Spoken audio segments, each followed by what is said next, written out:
생존 우선순위 서바이벌 프라이어리티 2025년 4월 26일자를 진행하도록 하겠습니다. 바벨 구조는 디커플링과 빅딜의 대립 구도를 생각해 봤습니다.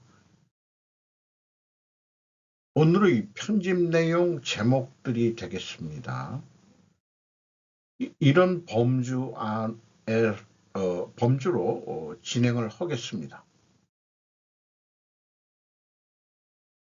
민주당 이중대를 대놓고 표방하는 국힘당이라는 제목으로 부부방송 목루티르 방송을 했습니다. 제가 내용을 좀 시청을 하면서 조금 요약을 해봤습니다. 2년 뒤보다는 지금이 국힘 입장에선 유리한 셈이다. 조기 대선으로 친중 세력을 막을 수 있어야 한다.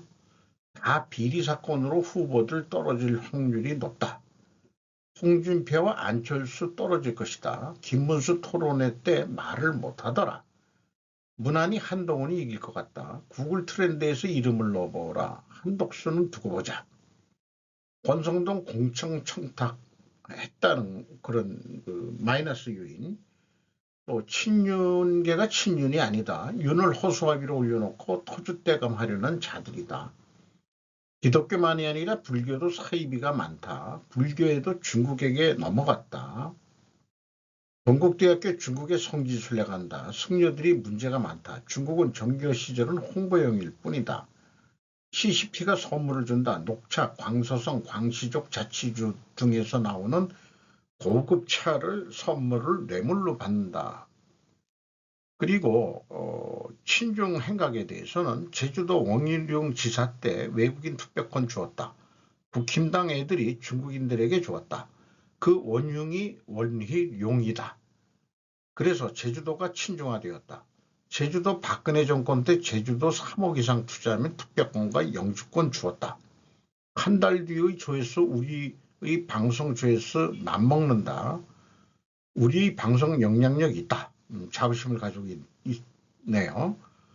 윤 파면 후 공석 유지하던 국민연금 기금운용위원회 민노총 위원 위촉. 친한 내세우는 자들 친중 간첩 노릇하는 자들이다. 심평 윤석열 국힘에 계속 몸 담가야 하나 의문. 국민의힘 윤석열과 재련하고 진상규명 하여야 한다고. 윤 멘토 심평 이재명 실용적인 사람이라고 추켜 세우고 한 달 내 그가 대통령이 되면 의료대란 해결할 사람이라고 갑자기 또 돌아섰다고 합니다. 친중 행각 후보들에 대해서 김문수, 안철수, 홍준표에 대해서 쫙 나래미로 어떤 친중 행각들을 해왔는지를 까발리고 있습니다. 속된 말로. 그리고 홍준표 씨는 우리가 5.18 특별법 만들고 5.18 민주화운동이라고 규정했는데 호남 분들이 왜 우리를 인정 안 해주냐고. 그러니까 그게 김영삼 정권 때 한 거니까 그게 보수 정권이라고 얘기할 수도. 김영삼이하고 김대중 대통령은 일맥상통하는 같은 야당 내에서 계파가 틀린 정도였다고 봐야 되겠죠. 또 합당을 했었으니까. 차관 이 대선 후보 세 명을 얘기를 하고 있고 떨어져야 될 사람들, 그리고 이제 그 친중화의 이 아주 그냥 노골적으로 나왔던 게 제주도지사 할 때 원희룡. 그러니까 또 이름이 원실해서 그런지 원흉 같이 들리네요. 이렇게 공격을 한 거는 한동훈 후보감 아니냐는 것을 계속 얘기를 하고 있습니다. 그리고 이철규 의원이고 강원도 국회의원인데 강원도 토착 세력으로 해서 쭉 경찰 공무원 출신이고 이렇지만은 자식들이 마약 혐의로 또 입건이 돼가지고 그런 거를 또 소개하고 있는데 강원도에 강원랜드가 있죠. 카지노, 마약, 장기매매, 인신매매가 요게 패키지로 돌아가는 그런 악의 고리 같은 거라고 주장을 하고 있습니다. 그런데 강원도 정선에 의료 서비스 병원 만들겠다. 그 외진 곳에 거기도 외국인 대상으로 이게 이해가 안 된다. 그래서 중국과 연결이 된다. 어, 장기 조출해서 거기서 바로 중국으로 날아가겠다는 얘기인지 상상을 해보면은 SOS를 한독수에게 친 국힘 친중 세력들 한동훈을 이길 자가 국힘 후보에게는 없다. 여론조사는 얼마든지 조작 가능하다. 김정인 뒤에 누군가가 있는 것 같다. 어쨌든 최근에 제가 강원랜드 분석을 해봤었죠. 어, 뭐 카지노가 망할 일은 없고 그 계속해서 그 TOE 생산성이 1.16을 2년 동안 유지를 하고 있습니다. 근데 강원랜드의 최대 주주가 한국광해광업공단인데 이것이 뭐 어떻게 그 조사를 해보면은 정부 그 공시 시스템에 뭐 누가 대표를 하고 있고 그다음에 뭐 국내 그 석탄 광업이 망하면서 그 뭐 보상책이라든지 아니면은 뭐 이런 환경 오염 방지 뭐 이런 일들을 하는데 광해자가 들어가면 해양 쪽에도 뭐 일을 하겠다 뭐 이렇게 해서 DJ 정권 때 만들어진 것 같아요. 여기를 좀 파헤쳐 보면 어떨까 생각을 해봅니다. 그리고 우리나라 거기 강원랜드만이 아니고 파라다이스 영종도에 있죠. 요것도 우리나라 사람이 주주로 돼 있는데 그 돈줄이 뒤에는 누군지는 불분명하고 GK는 그 정부가 하는 거로 되어 있습니다. 삼성역에 시내에 있는데 이게 다 외국인 대상이겠죠. 파라다이스도 그러고. 그 외국인이라면 중국인 포함인 거로 되어 있는데 자관 이런 카지노나 이런 것들이 그 옛날에도 그렇고 어, 그돈 세탁에 많이 이용이 된다. 그리고 여기 그 한 신협소 7개월간 이철규 의원이 5조 원 넘게 자금 세탁을 했다. 뭔 용도로 했겠느냐 이거죠. 무슨 용도로? 국회의원이 무슨 돈이 있어서 5조 원을 자금 세탁했는지 물론 이제 그 의문점을 두고 있는 겁니다. 국익 반중 친미 주제로 뭐 본인들은 지속적으로 진행하는 직소테리 방송이라고 이제 그 얘기를 하고 있고 본인들도 실수할 수 있기 때문에 바로 정정하고 바로 잡는다. 이런 자세로 하고 있다는 것을 소개하고 있습니다. 명승사자 명태군이라는데 명시기 때문에 저승사자 명태군 씨가 저승사자 역할을 지금 하고 있다. 똥땅 치는 정광훈 목사 때문에 우파를 싫어하게 만든다. 이재명과 손잡겠다는 한동훈을 제낄 수 없기 때문이다. 친중 국힘당이 대통령이 된다면 정광훈은 누구라도 좋다는 뜻이다. 태극기 부대의 실체 뒤에는 중국 공산당이 있다. 정치판은 중국에게 매수되었다.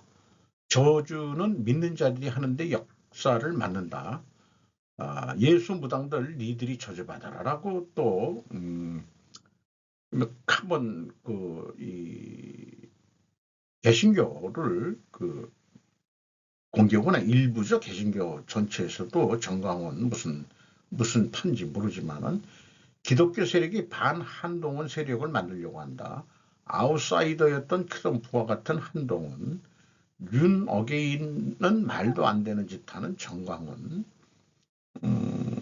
자꾸 그 보수표를 뺏어가려고 하는 거지. 진짜 실제 목적은 윤칸 호위무사를 자처하는 자들도 한동훈 막기 위해서 하는 짓들이다. 한동훈 윤과 선을 애전역에 그었다. 중도표를 가져가기 위해서 계엄령 때문에 오히려 지지율 올라갔다. 탄핵 가계로 윤과 선을 긋는 국힘당 의원들 비상계엄으로 이재명 친중 드러났다.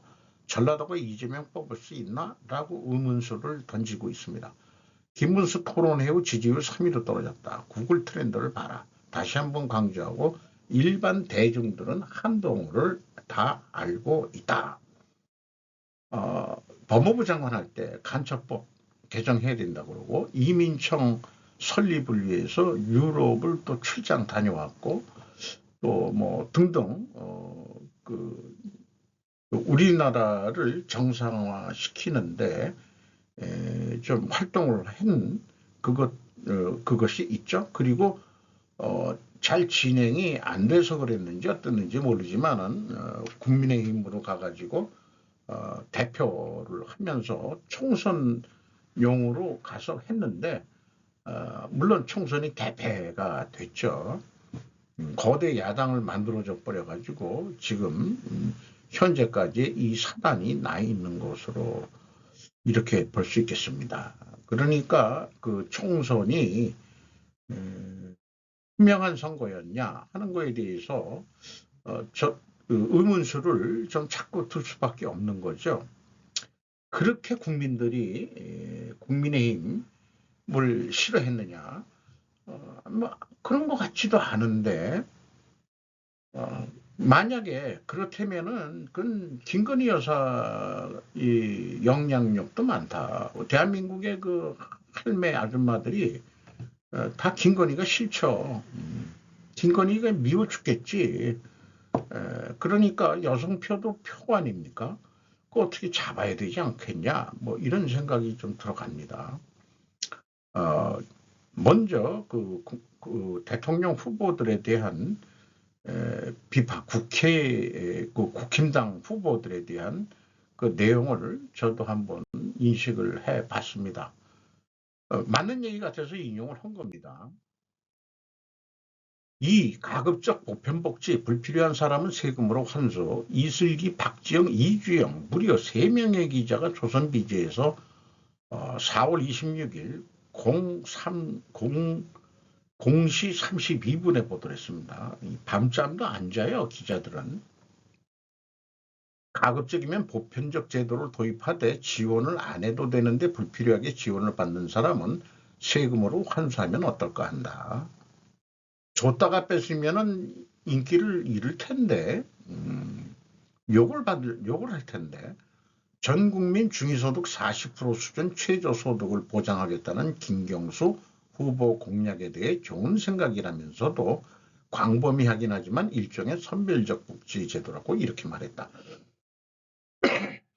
선별적 복지제도는 세금을 내는 사람이 내가 내는 세금으로 왜 다른 사람만 혜택을 보느냐고 불만을 갖게 되는 게 함정이라며 선별적 복지는 실제로 총량을 늘리는 데 도움이 안 된다는 연구 결과가 있다. 어떤 결과인지 그 구체적인 거를 제시를 해야죠. 이재명, 김동연 상법 신속 개정, 자사주 의무 소각, 지배구조 뭐 이런 얘기는 아니고 자사주 의무 소각만 얘기하는 모양이네요. 검조준한 이재명, 김경수, 김동연 기소권만 남겨야 수사권을 검찰을 휘어잡질 못하니까 아예 검찰까지 그 국회가 좌지우지하게 검찰을 계속해서 탄핵 남발을 했었죠. 제 생각에는 일본이 그 특수 수사하는 게 검찰이 수사한 게 아니고 일본은 경시청 특수 뭐 본인가 그런데 사실 그게 그 안에 그 검사가 들어가 있는 거로 그게 GHQ 그 메가더 그 지배하에서 일본 정치인들의 비리를 전문적으로 캐는 그런 조직이 지금도 돌아가고 있는 거로 알고 있습니다. 이 보편복지 대 선택복지는 대학원 코스를 받고 있던 어떤 뭐 나이 먹어서 그 친구가 뜬금없이 저한테 질문을 하길래 다음과 같은 말을 논의를 해본 적이 있어요. 보편복지는 사회주의 성격이 강하다. 선택적 복지는 민주주의 성격이 강하다. 이재명이가 얘기하는 것처럼 보편복지를 한다면 현재 공무원 수를 줄여도 된다. 왜냐하면 선택을 공정하게 조사할 인력이 필요 없기 때문이다.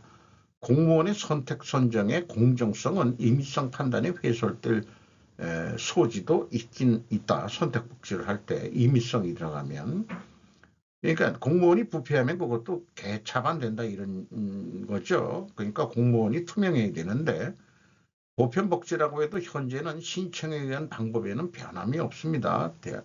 그러니까 난이 신청이라는 한자를 아주 제가 싫어합니다. 납신자거든요. 엎드려서 이 청원한다는 옛날 말인데 납이라는 게 신청, 납신자거든요. 일반 민간 기업에서도 무슨 제가 그 공장에서 일할 때 그 자재 신청서 이런 거로 제목이 돼 있어서 그 이런 거야말로 일제시대의 잔재다. 그래서 제가 그냥 뜯어 고쳐버렸어요. 뭐 근데 그 규정을 어기고서 그냥 먼저 실행을 해버려가지고 또 감사까지 받았는데 너희들은 자재를 요구할 권리가 있어 이 사람들아. 그러니까 자재 요구서라고 써. 그 자재 출고 청구서를 자재 출고 요구서라고 바꿔버린 적이 있어요, 제가 그렇게 사고방식이 그런 사람입니다. 어, 어쨌든 전산화된 시대의 컴퓨터 문맹으로 노인들이 힘들어합니다. 그러니까 공무원이 스스로 조사해서 해야 해니까 공무원들이 앉아서 행정을 하지 말고 뛰는 행정을 하는데 그렇게 되면 공무원들이 아니 이 박봉에 아이고 그냥 앉아서 하고 말지 그러니까 복지부동 공무원이 될 확률이 높은 거죠. 따라서 행정을 개혁하겠다는 후보는 단 한 놈도 없더라. 그런 생각이 들어가요. 대통령을 선택하는 기준은 반드시 그 내치 이런 것도 중요하지만은 대선 후보를 얘기할 때 우리는 국방 외교를 우선순위로 해야 된다고 봅니다. 경제는 민간 주도로 한다면서 통제가 많은 국가를 만들어 정권이 경제계를 좌지우지하려는 그런 야망이 있는 것들 같아요. 그래서 저는 국방 외교에 어떤 정책을 가지고 있는 후보, 그거를 선택을 해야 된다고 개인적으로 생각을 하게 됩니다. 하는 총재 25% 상호 관세 낮춰도 미중 합의 없인 효과 미비. 참 제대로 된 판단을 하는 것 같습니다. 유정민 기자가 뉴스 1에서 4월 26일 날 12시 15분에 보도를 했네요. 뭐 제목만 가지고 충분히 이해가 될 것 같습니다. 그리고 환율 문제는 원래 기재부와 미국 재무부가 다뤄왔던 사안으로 이를 통상협의와 분리해 두 부처가 논의하기로 한 점은 긍정적으로 볼 수 있다고 평가했다. 미국에서 G20 재무장관 및 중앙은행 총재회의가 국제통화기금 IMF, 세계은행, 월드뱅크 그룹 춘계회의 참석을 위해 미국 워싱턴 DC를 찾은 이 총재라고 워싱턴 일정한 장소에서 우리 한국 기자들하고 이렇게 담소를 한 내용을 소개를 하고 있습니다. 이게 뭐 얼굴이 되게 시커멓게 탔네. 쇠주를 많이 먹어서 얼굴이 이렇게 시커매졌나. 이 사람 건강이 좀 안 좋은 것 같은데요. 좀 그런 생각이 들어가네. 하도 걱정을 많이 해서 그런지 참 힘든 자리일 것 같습니다. 트럼프 중국이 시장 개방 안 하면 148% 관세도 철회 안 해. 유화책을 냈다가 또 공격적인 표현도 하고 그러고 있는데 전준범 조선비저 4월 26일 오전 7시 57분입니다. 중국이 시장을 개방하지 않으면 중국에 부과한 140% 관세를 철회할 수 없다. 내가 좀 철회할 수 있다고 얘기하는 것은 중국이 시장을 더 개방하라는 요구다. 완전히 개방해라. 우리도 미국도 개방하지 않았냐. 그래야 상호 균형 잡힌 서로 호혜적인 그런 게 중국이 얘기하는 그런 자유무역이라는 게 그런 거 아니겠소? 라고 계속 얘기하는 것 같아요. 취재진이 실질적인 것이 뭐냐고 묻자 중국을 개방하나 프리업 차이나라고 답했다. 중국에 우리가 들어가 일하게 해달라는 것이라면 거의 얻을 뻔했는데 그들은 물러났다고 덧붙였다. 자기가 일기 때 그랬는데 어느 정도는 열었어요. 열었는데 금융이 그래서 들어갔죠. 일부 100% 개방은 아닌 걸로 알고 있는데 우리나라는 IMF 때 거의 뭐 100% 개방해가지고 IMF를 벗어나는데 도움을 받았죠. 어쨌든 이 90일 유예 기간 동안에 그 상호 협상을 할 거지만은 합리적으로 끝날 거다 이런 표현을 하면서 또 별도로 그 SNS 트루스 소셜에 젤렌스키 대통령과 그 우크라이나는 미국과 매우 중요한 히토리 협정 문서에 서명하지 않았다며 또 그 3주 이상 지연되고 있다 이런 말도 하고 있는데 휴전 협정과 관련해서 우크라이나가 많이 양보를 지금 하는 것을 요구를 하고 있죠. 10년대의 대일관이 바탕 트럼프 관세 표적은 중국 지지컴에서 보도를 했습니다. 미국의 자동차를 일본에서 달리게 하는 무역 적자 제로, 군사비의 부담 증가, 트럼프 미국 대통령은 16일 백악관에서 미일 강력국 관세 협의에 일부러 참석해 일본 측에 1년의 요구를 했다.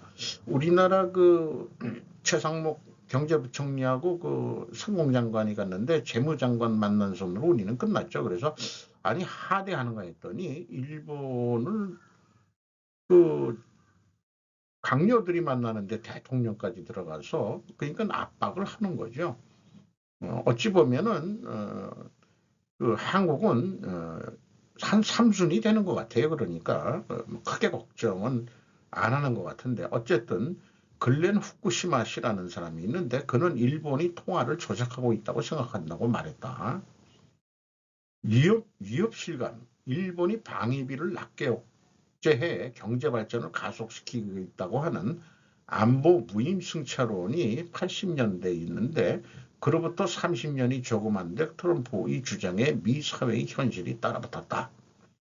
다만 1980년대와의 차이는 진정한 표적이 일본이 아니라 그때는 일본이었는데 프라자 합의로 그냥 일본이 잃어버린 30년 갔는데 이번에는 최대의 경쟁 상대인 중국이라는 점이다. 분리인가 거리인가.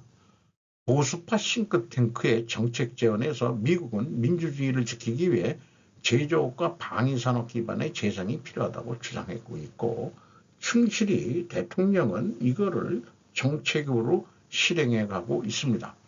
그 대통령은 중국과의 경제적인 디커플링인지 독재 정권과의 교섭을 계속할지 추궁당한다라고 명기했다. 트럼프 관세를 받아 예전의 강적 일본은 재빨리 교섭의 자리를 도착했지만 깨갱하고 도착을 해야죠. 중국은 보복 관세로 대항 미중 무역전쟁 격화의 주식과 채권 시장은 요동치고 있다. 이게 해결이 안 되면은 아마 3차 대전이 일어나지 않겠느냐. 궁극적으로 커플링이냐 딜이냐 어느 길로 가더라도 시대의 전기가 될 가능성은 있다. 이제 시대가 변하고 있다. 이런 얘기죠. 그래서 그림으로 우리가 다시 한번 좀 논리적으로 정리를 제가 좀 해봤습니다. 데리 크라우드라는 건데 미국의 패권 유지를 위하여는 반드시 제조업과 방위산업을 재생해야 한다. 제조업과 방위산업 재생을 위하여는 반드시 중공을 디커플링 해야 한다. 또 그 한편으로는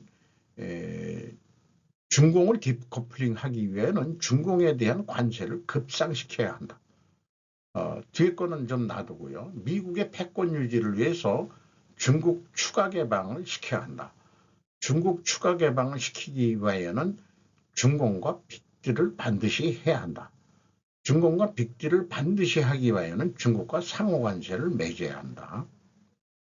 그러면은 이게 협상 자료로 급상시켰다가 상호관세로 하는 것은 양수협상으로 필요 조건일 것 같다.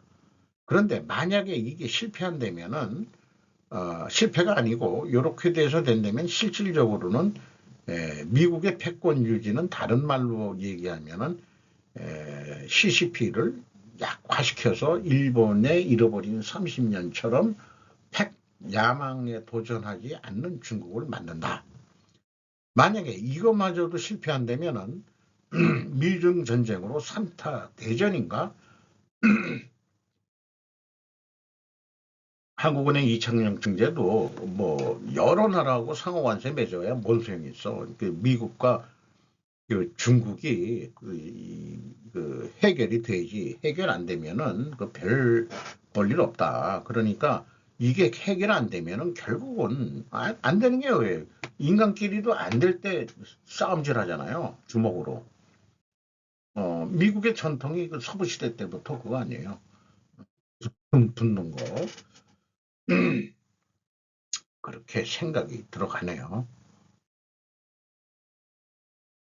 우크라이나와 유럽 평화협정, 런던 회담에서 미국의 역제안, 미 국무장관이 참석을 안 했죠. 물류 문제라고 해가지고. 그게 병참 문제인 거로 물류라고 하는데 그럴 땐 병참 문제로 번역을 해야 되는데 어저께인가 얘기를 했죠.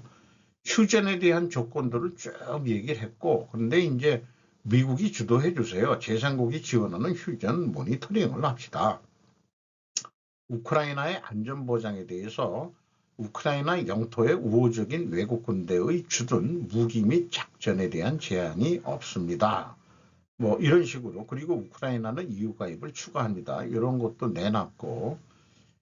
그런데 가입하지 말라는 게 트럼프의 입장인 거죠.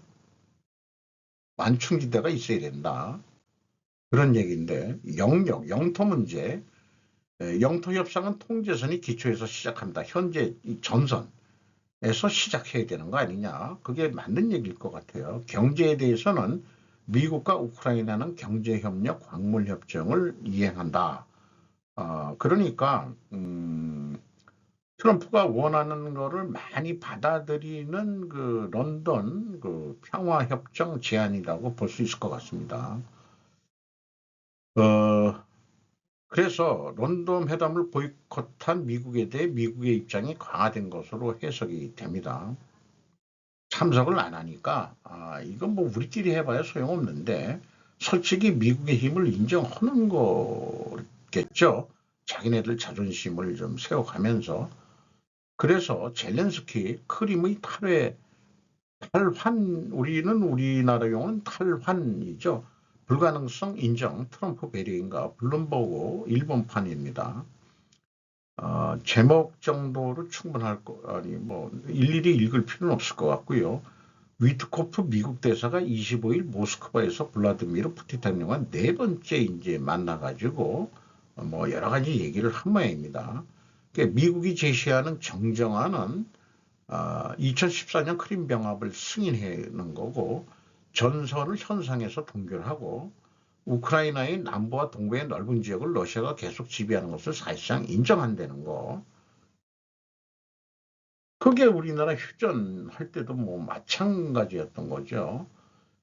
그리고 나토 가입하지 마라. 그래야 그 완충지대로 러시아가 안심할 거 아니냐. 그러니까 나토가 너무 동진을 했던 것 같아요. 젤렌스키는 이 건에 대해 트럼프 씨와 이야기했다. 우크라이나에 있어서의 최종적인 보증은 반드시 지상부대 파견은 아니다.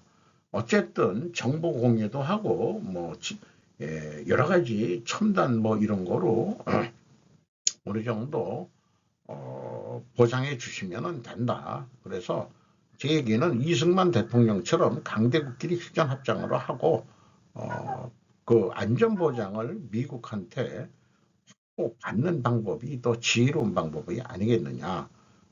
그런 생각이 들어가네요. 자동차 폭탄으로 모스크바에서 러시아 고위 장군 사망. 이게 그 러시아가 우크라이나를 폭탄 공격을 여러 번 해가지고 많이 12명이 죽어가지고 또 우크라이나 쪽에서 뭐 러시아가 테러리스트라고 불러도 할 말은 없지만 작전에 들어가서 러시아 고위 장군이 그 차량 폭탄으로 그 사망을 했답니다. 여기에서 이제 카봄이라고 얘기는 카봄 조직했다고 그러지만 이제 이걸 해가지고 거기 말하자면 사망을 했다. 그래서 참고적으로 여기에서도 트럼프는 또한 수요일 초 젤렌스키가 휴전을 대가로 영토 양도를 고려하지 않는 것에 대해 분노한 반응을 보였다. 그러나 비탈리 클리치코 키이우 시장은 금요일에 우크라이나가 영토를 포기할 수도 있다며 젤렌스키에 반박했다. 우리가 평화를 얻으려면은 어쩌냐 지금 뺏긴 땅 그거 달라고 하면은 아니 러시아 푸틴이 미쳤다고 고생해가지고 그 땅을 뺏었겠냐.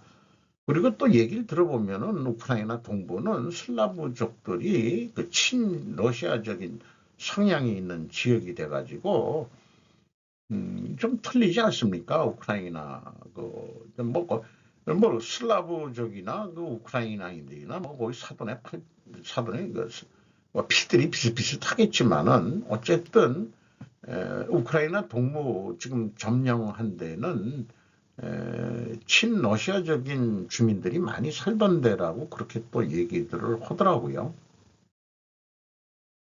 트럼프도 두려워하는 귀찮은 사태에 이스라엘, 터키가 호스탄탄 노리는 신생 시리아에서 무슨 일이 벌어질까? 톰 오코너 뉴스위키지 이것도 일본판에서 가져왔습니다. 국내 세계 뉴스에 뭐 건질 것도 있지만은 그 머리가 앞면에 쉽게 눈에 잘 뜨게 해주기 때문에 AI가 그거를 감지를 하는 모양이에요. 제가 그 취향이 있는 쪽을 그런 건지 아니면 제가 잘 선택을 하는 거겠죠. 아사드 정권 붕괴로부터 수개월 시리아에는 이미 보이지 않는 경계선이 그어져 있다. 미국의 동맹국끼리 줄다리기로 혼미하는 모자이크 국가는 어떻게 되는가? 시리아가 모자이크처럼 쪼개지지 않을까 하는 우려입니다. 이스라엘은 오랜 세월 점령해온 골란고원 너머로 아랍세의 침입을 막는 완충지대를 넓히고자 시리아 남쪽에 군대를 지금 군 차량을 갖다가 갔죠. 또 나토 가맹국인 터키는 그 시리아 그 북부인가요? 거기에 이제 그 지원을 해줬고 그 다음에 이제 그 쿠르드족도 지원을 했었고 이런 거를 하고 있고 그렇게 지금 해오고 있다 이거죠. 그리고 미국은 쿠르드족 주도의 시리아 민주군 SDF 지원을 위해서 시리아 북동부와 주로 자유시리아군 FSA가 지배하는 시리아 남부 사막 주둔지에 약 2,000명의 병사를 파견해 왔다. 뭐 큰 인력은 아닌 것 같습니다만은 장비가 워낙 좋으니까 그래서 신생 시리아 분열 우려도 있다. 이번에 그 시리아를 접수한 샴 해방기구 HTS가 주요 도시를 했는데 2주도 안 돼서 무너졌는데 그 동안에 2대째 그 폭압 정치 독재를 해왔던 아사드 정권인데 쭉 그 뉴스를 들었습니다만은 정부군이 대항을 안 했다고 그래요. 그러니까 쉽게 점령을 했다. 그래서 망명을 갔는데 러시아로 지금 어떻게 됐는지 뉴스 나오는 건 없어요. HTS의 지도자 아흐마드 아샤리아 일명 모하메드 자우란이라고 되어 있네요. 이 사람은 수염이 되게 길게 해놨는데 점령하자마자 군복에서 양복으로 쫙 빼입은 사진들이 찍히죠. 이스라엘에 대해서는 신중 노선을 채택했고 그러면서 안전보장에서는 터키에 의지하는 자세를 보이고 있다. 지금은 시리아에 있어서의 터키 역할의 확대, 다액의 투자가 그것을 한층 더 뒷받침하고 있고 이스라엘이 신경을 곤두세우고 있다. 시리아에서 쿠르드족 세력은 이제 이스라엘의 신뢰가 두터운 맹호가 되고 있다. 쿠르드족도 나라를 만들려고 하지만 그게 잘 안 되는 거죠. 과도 정권의 지배지역 터키의 기지가 있는 북부, 이스라엘이 눌러앉은 남부, 그리고 북동부의 SDF F의 자치지역과 시리아 영내에는 이미 보이지 않는 경계선이 그어져 있다. 소주적 구실로 러시아는 나름대로 그 공군기지와 해군기지 그거 이용해도 좋다고 오케이 철수했다가 이 러시아 쪽에서도 아프리카 물류를 운영하려고 그러면은 이 시리아의 이 해군 기지가 필요한 입장으로 알고 있습니다. 이스라엘 안보는 다른 사람의 정체성을 위협하는 데 의존하고 있다. 그것이 터키의 최종 평가입니다. 그래서 야콥 나겔 전 이스라엘 국가안보평의회 의장이 이끄는 정부위원회는 올해 1월 보고서에서 에르도안이 오스만 제국의 왕관을 과거의 영광 아래 되찾겠다는 터키의 꿈을 실현하려고 할 경우 터키와 이스라엘의 교전이 현실이 될 것이라는 직접적인 위험이 닥칠 것이라고 경고했다. 지금 있는 땅에 만족 안 하고 자꾸 확대하려고 그런다. 옛날 오스만 투르크처럼. 근데 1차 대전 할 때 깡그리 망했죠. 지금 한 해도 복귀하는데 꽤 어려움이 했는데 반도 국가라고 하지만 아주 대단한 반도 국가인데 동서양의 가교, 브릿지 역할을 하는 게 그래서 이 교육을 해서 그 중간 소개료 그러니까 사실 관세 장사한 거예요. 제 생각에는 양쪽에서 관세를 받아가지고 유통을 시키면서 오스만 투르크가 그렇게 제국이 됐던 거 아니냐. 그러니까 이게 막히니까 그래서 배로 그 유럽 애들이 배로 식민지 신항로 그 해양 시대라고 해가지고 해적질로 그 부를 찾아서 했던 거죠. 사실은 유럽의 그 근대 발전은 해적질에 의한 거라고 그렇게 얘기하는 게 맞을 겁니다. 그래서 이스라엘은 그 시리아 남쪽에 지금 이렇게 들어가 있고 그 다음에 이제 투르키에는 이 시리아 북쪽에 좀 관여를 하고 있고 아까 SDF라는 데가 동북부에 하고 있고 나머지는 이제 아까 HTS가 하는 데인데 그 지배 영토들이 그렇게 불문명 확실히 거지 있는 상태는 아닌 상태에 이렇게 있는 것 같습니다. 분쟁의 위협으로 번지는 비관론을 계속해서 필요를 하고 있고요. 트럼프는 관심이 없는데 미 행정부의 중동 정책은 이스라엘입니다. 가자지구, 가자지구 팔레스타인을 전부 다 소개를 시켜라. 이스라엘이 2000년 전에 당했던 것처럼 디아스포라를 시켜라. 그리고 사우디에서도 좀 받아주시고, 그 다음에 이집트에서도 받아주시고, 그렇게 해서 그 가자지구 이스라엘 내에 있는 그 팔레스타인 난민촌, 그거 지금 거기서 그 사람들 먹고 살기 힘들지 않냐. 그리고 거기다가 자꾸 이란이 뭐 음으로 양으로 해가지고 이게 국제 정세 불안하게 만들고 제가 알기로는 그 가자 앞바다에 그 가스전이 터진다는 얘기가 있습니다. 이것도 다 소비하고 이권관계가 있는 거로 저는 이해를 합니다. 시리아가 또다시 타국의 대립에 농락되어 표적이 되는 것을 바라반디는 한다. 그 시리아뿐인데 시리아는 자신들이 나라가 지역 강대국의 세력 다툼의 전쟁터가 되는 것을 보고 싶지 않다. 그러니까 우리나라 한반도가 그래서 강대국이 돼야 돼요. 그래서 나중에 우리도 빨리 통일을 하고 우리도 북으로 가야 된다. 자꾸 그런 생각이 들어가는 거죠. 그런데 편집부 주석으로 이스라엘과 터키는 시리아에서의 우발적 충돌을 피하기 위한 틀을 구축하기 위해 4월 9일 고위급 협의를 시작한 것으로 보도되었다고 추가로 알려주고 있습니다. 터키하고 이스라엘하고 대립관계가 돼서는 미국하고 다 같은 동맹국인데 어찌 보면은 에르도안 또 양다리 걸치기의 명수고, 에드로아는 양다리 걸쳐도 돼요. 그것도 그 지리적, 지정학적 위치도 그렇기 때문에. 북한 새로운 구축함 공개, 해군력 강화 약속, 코리아 헤럴드. 벌써 다들 그 위성, 그 인공위성으로 다 만들고 있다는 정보를 뭐 미국 인공위성이나 우리나라에서도 이거를 찍어가지고 다 그 적절히 대응하고 있는 거로 알고 있습니다. 어쨌든 이게 다용도로 쓰이는 공격함 그 군함인데 이거를 또 만들어서 진술을 했다.